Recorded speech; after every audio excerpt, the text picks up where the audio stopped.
দেখো বন্ধুরা, বাইরে বৃষ্টি হচ্ছে আর কিছু খেতে ইচ্ছা করছে, কী করি। ঘরে অল্প একটু চাউমিন ছিল, ভাবলাম সেটাই করে ফেলি।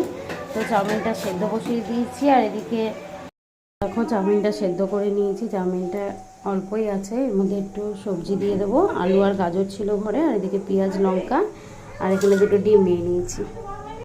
দেখো আমরা শুধু দিয়ে শুনেছে চাউমিন করছি, বারবার করে বলে যাচ্ছে মা চাউমিন খাবো চাউমিন খাবো। খেতে কিন্তু পারে না, কিন্তু বলেই যাচ্ছে। যাই হোক, শুনতে ভালো লাগে। যাই হোক, আমি দেখো কড়াই প্রথমে আগে ডিমটা ভেজে নিই। আমি সবজি দিয়ে খুব একটা চাউমিন করি না, কারণ নর্মালি করি।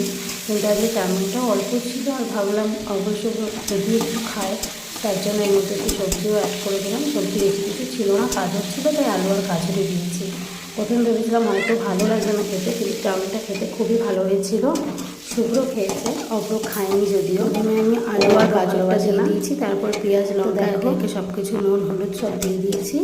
একটু ম্যাগি মশলা হলে ভালো হতো, বাট ম্যাগি মশলাটাও ছিল না। আসলে হঠাৎ করেই মনে হলো করি, তার জন্য করে ফেললাম।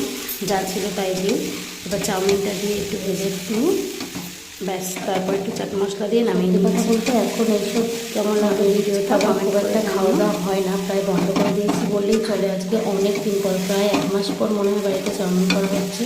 এখন একদমই সব বাইরের খাবার খাওয়া বন্ধ করে দিচ্ছি, ঘরোয়াভাবেও এখন আর করে খাই না। তো আজকে অনেকদিন বাদেই করলাম, ভালোই লাগলো খেতে। আব্রু চুব্রা কি খাচ্ছ? চাউমিন, তাই?